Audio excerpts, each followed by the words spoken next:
Hi, in front of me is Samsung Galaxy F54 and today I would like to show you how you can locate all your downloads. Begin by opening Play Store and getting free app called Files by Google. When your app is ready, open it.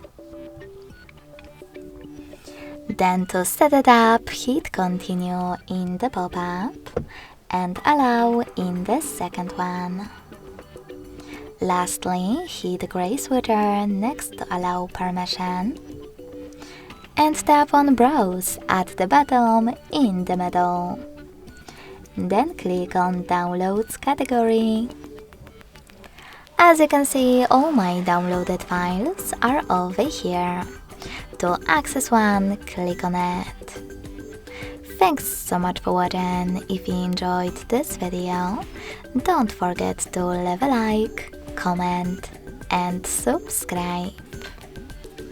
Bye!